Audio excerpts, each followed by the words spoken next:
درس قرآن سننے والوں اور دیکھنے والوں کو السلام علیکم ورحمۃ اللہ وبرکاتہ۔ اس سے پہلے ہم نے سبق نمبر 1 میں سورہ فاتحہ کی تفسیر پڑھی تھی۔ سورہ فاتحہ کے بارے میں اس کی آیت کو سمجھا تھا، اس کا مفہوم سمجھا تھا کہ اس میں ایک بات یہ بیان کی گئی کہ آخر میں اہدنا الصراط المستقیم کی آیت سے صراط مستقیم کو طلب کیا گیا، یعنی اللہ تبارک و تعالی سے یہ دعا کی گئی کہ ہمیں صراط مستقیم کی رہنمائی فرمائے۔ مفسرین کرام اس بارے میں لکھتے ہیں کہ اسی صراط مستقیم کی تفصیل کہ صراط مستقیم کیا ہے، گائیڈ لائن پوری آگے کی تمام صورتیں اور تمام آیتیں ہیں۔ سورہ فاتحہ کے بعد دوسری صورت سورہ بقرہ ہے، جو سب سے لمبی صورت کہلاتی ہے۔ یہ سورہ بقرہ مدنی ہے، یعنی اس کی چند آیتوں کو چھوڑ کر کے تمام کی تمام آیتیں مدینے میں نازل ہوئیں، اور کل 286 آیتیں ہیں اور 40 رکوع اس پوری آیت۔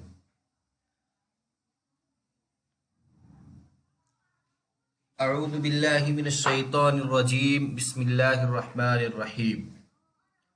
الف لام میم، ذالک الکتاب لا ریب فیہ ھدی للمتقین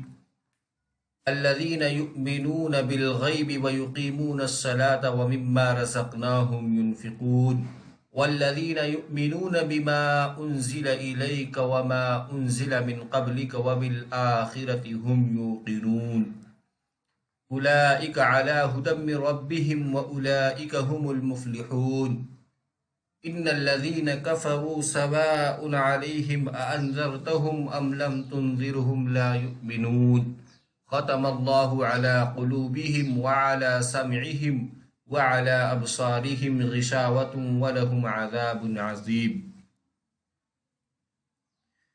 سامعین و ناظرین، یہ ہم نے سورہ بقرہ کی پوری ایک آیت پہلا رکوع تلاوت کی۔ اس پہلے رکوع میں پہلی آیت الف لام میم،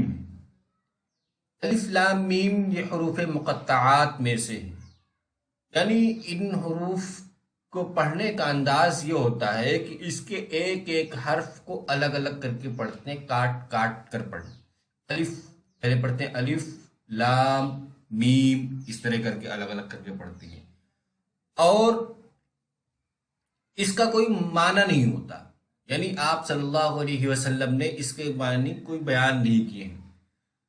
مولانا مودودی رحمۃ اللہ علیہ کے مطابق الف لام میم یا جس طریقے سے حروف مقطعات جتنے ہیں، ان کا کہنا یہ ہے کہ اس وقت کے اہل عرب میں لکھنے کا یہ طریقہ تھا کہ وہ مضمون شروع کرنے سے پہلے حروف مقطعات کا استعمال کرتے تھے۔ یہی وجہ ہے کہ کوئی ایسا واقعہ نہ تو کفار کی طرف سے پیش آیا کہ انہوں نے آپ سے اس بارے میں سوال کیا ہو کہ آپ سورت کو حروف مقطعات سے کیوں شروع کرتے ہیں، نہ ہی صحابہ کرام رضوان اللہ علیہم اجمعین نے اس بارے میں کوئی سوال پوچھا۔ اور مولانا مودودی کہتے ہیں اس کے بعد، یعنی پھر دھیرے دھیرے ایسے صحابہ کے بعد پھر عربوں نے بھی یہ طریقہ چھوڑ دیا، اس طرح سے لکھنے کا طریقہ انہوں نے بھی چھوڑ دیا، جس کی وجہ سے پھر بعد میں سوالات آنے لگے کہ قرآن کریم میں کی صورتوں کو اس سے کیوں شروع کیا گیا۔ اس کا کوئی مفہوم نہیں ہے، تو اس کے معنی اور اس کے مطلب کے پیچھے ہمیں بھی پڑھنے کی ضرورت ہے، کیونکہ اگر اس کا مفہوم سمجھنا ہمارے لیے ضروری ہوتا تو آپ سب ضرور اس کے بارے اس کی تفصیل، اس کے معنی اور اس کی شرح کرتے۔ البتہ یہ الگ بات ہے کہ ایک حدیث میں صاف وارد ہے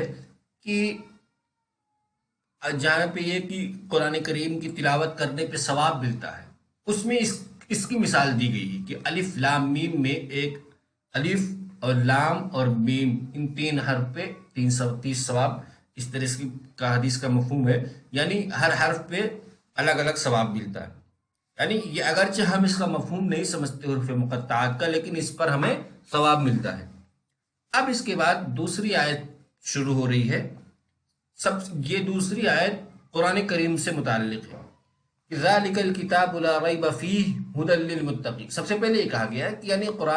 قرآن کریم کے بارے میں یقین دلایا گیا کہ قرآن کریم یہ ایسی کتاب ہے جس میں کوئی شک نہیں، یعنی اس بات میں کوئی شک نہیں کہ اس کی سچائی پہ، اس کی صداقت بیانی پہ، اس کی وحی ہونے پہ، یہ اللہ کی طرف سے نازل ہونے پہ، کلام اللہ ہونے میں اور اس کی حفاظت میں، ان تمام چیزوں میں کوئی شک نہیں۔ یہ مکمل وحی اور مکمل قطعی ہے، قطعی الدلالہ اور قطعی الثبوت،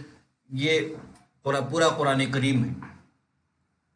یعنی اس میں کسی قسم کا کوئی شک نہیں کرنا چاہیے۔ قرآن کریم سے متعلق کسی آیت کے بارے میں، کسی صورت کے بارے میں، اس کے بیان کردہ کسی حکم کے بارے میں انسان کو ایک ذرہ برابر بھی